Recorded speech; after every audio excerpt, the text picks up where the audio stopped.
Good afternoon, YouTube. So right now I'm at Southington, Connecticut. There's a TA truck stop here, and so I stopped and got something to eat, and I'm about to head on over to Rocky Hill, Connecticut, where the load delivers. Come to find out, I didn't look at the right directions, so I looked at the directions for the shipper, which had overnight parking.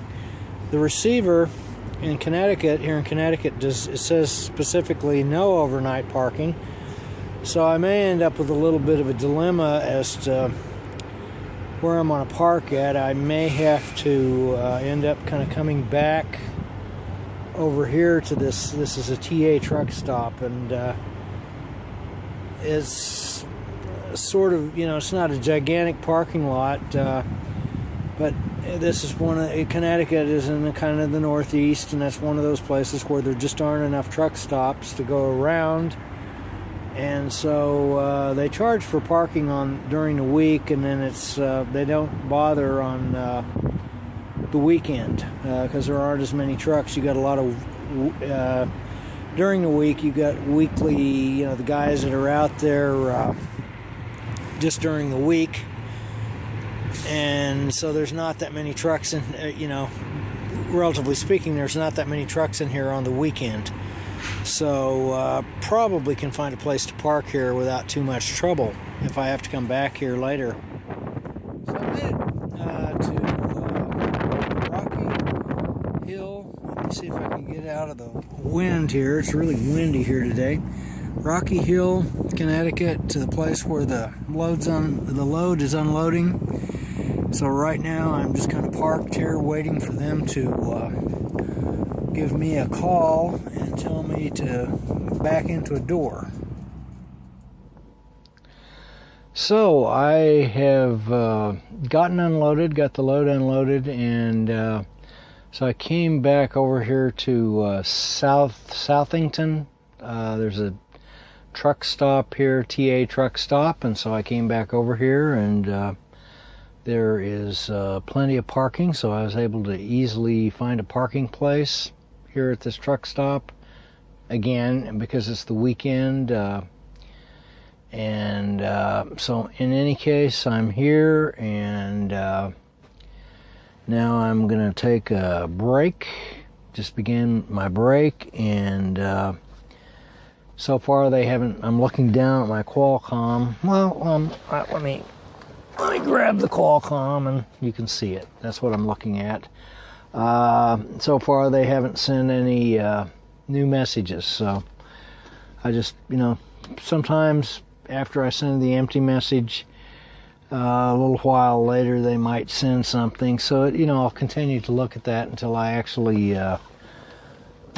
Probably once I go to bed, I'll look at it one last time, and then if there's nothing on there, then I'm gonna just ignore it until tomorrow. So they may or may not have a load available. So if they do, they do. I'm sure they'll come up with something. They always do. So it's kind of cold here. I was looking at the weather widget here on the phone a little earlier, and it's supposed to get down to 29 degrees, and there's a fairly stiff wind blowing, so it's not, that kind of makes for some wind chill, so it's not really a pleasant, I don't know, I don't consider it too pleasant. Now, someone that lives here, they may not think, well, it's not so bad, because I'm sure they get some really unpleasant weather here. Compared to other parts of the country. This is just, I don't know, Connecticut is kind of a mystery to me. There is some manufacturing, but I don't know, it's kind of an odd place compared to other parts of the country. Because it's obviously, it's pretty obvious that it's a prosperous place. I'm seeing, I see lots of nice looking houses, and most, all of the cars going by on the interstate, they all look, with the Connecticut license plates, they all look like they have fairly new cars, and I don't know where these people all work at. Have no idea. It's as I say, there are a few factories around here that I see, but I don't know really what supports the economy here. Then, I don't know, a few years ago I delivered a load of, it had like 9 or 10 drops on it. It was nursery stuff from Washington State. And so part of it went to 2 or 3 places here in Connecticut, and then some of it went into southern Maine, and some of the drops went into New Hampshire, and maybe even some of them into Massachusetts. And there's a kind of a large area of, it encompasses southern Maine and parts of Vermont and Connecticut and even Massachusetts, where you have this area where there's all these houses.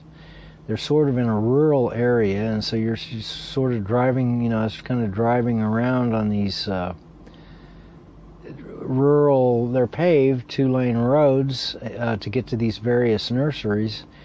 And you have all these houses, and they're nice looking houses, and I don't know what people did, if they all lived in New York City, and maybe those are second houses. I don't know, but it's kind of a weird place compared to, if you compare like this town that I'm in right here. I don't know. I just don't know that much about Connecticut, to kind of wrap, and I'm not here long enough to sort of wrap my head around what makes the place tick. It's kind of a strange place compared to other parts of the country. There's, again, I don't know really what supports it. How are these people supporting themselves? Are they... Now, I'm sure there's some of them that probably do end up commuting from to New York City, because it's it would be a kind of a long commute, and they'd be stuck in a lot of traffic. But there are the trains do run up here. There are trains that run from at least fairly close to here.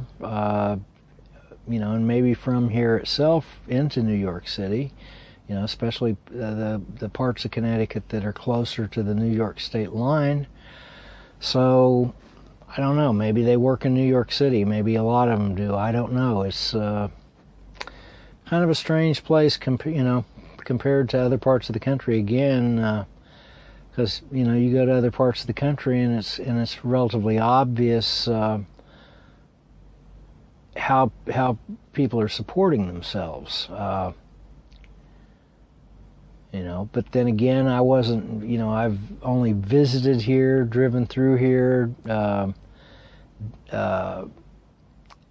really haven't, I think maybe if you're born in an area and you've lived, or at least you've lived there, then you have a better idea of sort of what makes the place tick. But I don't know. I wouldn't want to live here. First of all, the weather is kind of god awful. It's just, I don't know. It's not a pleasant. This is early April. April the 5th, and it's going to be 29 degrees this evening. Now, of course, it's colder all across the country. It's a colder year, but that's still pretty chilly, compared to other areas of the country. It's just not a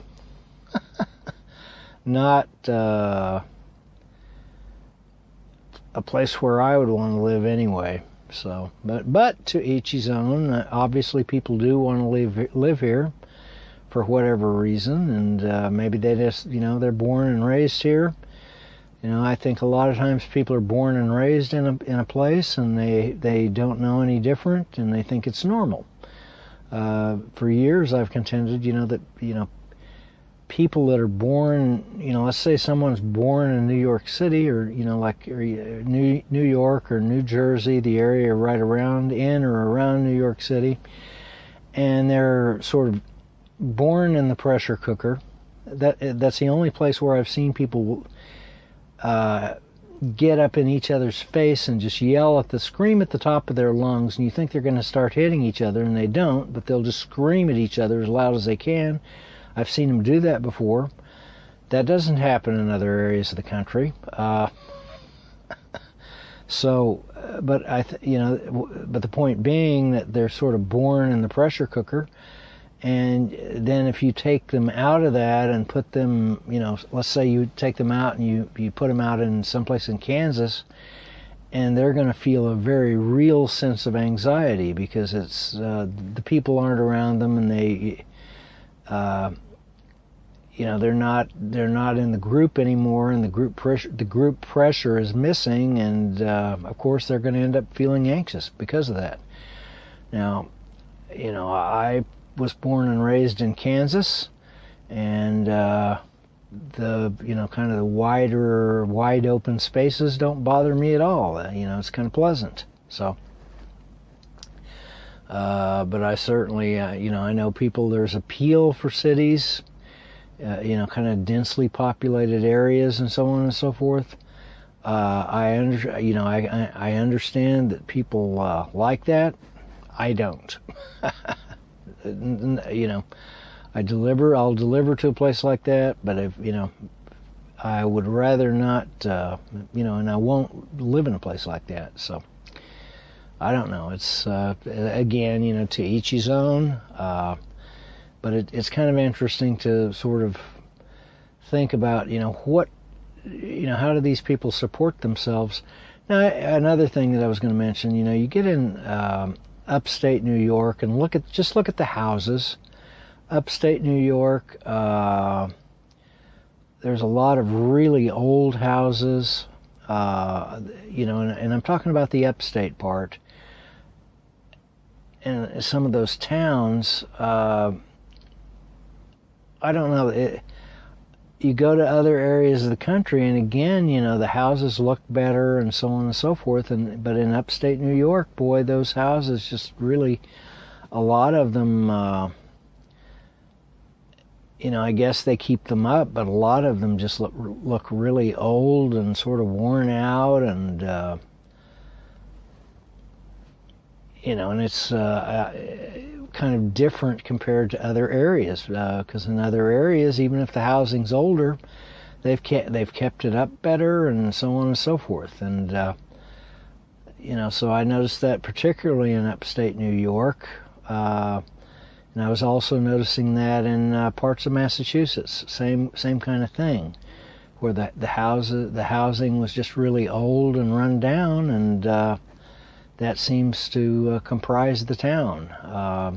You see some of that in Pennsylvania as well.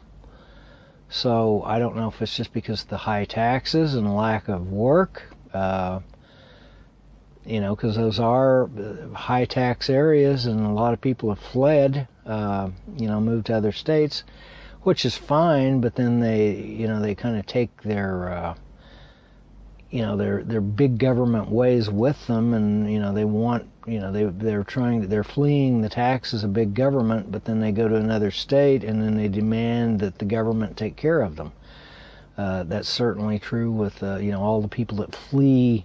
There are always people that are fleeing California for other states, and then they'll end up coming in, and then they sort of demand that the government do this and do that for them because they did it in California. Of course, they fled California because of the outrageous taxes. So, but anyway, I better be cutting this off. So from Southington, Connecticut, I'll catch you later.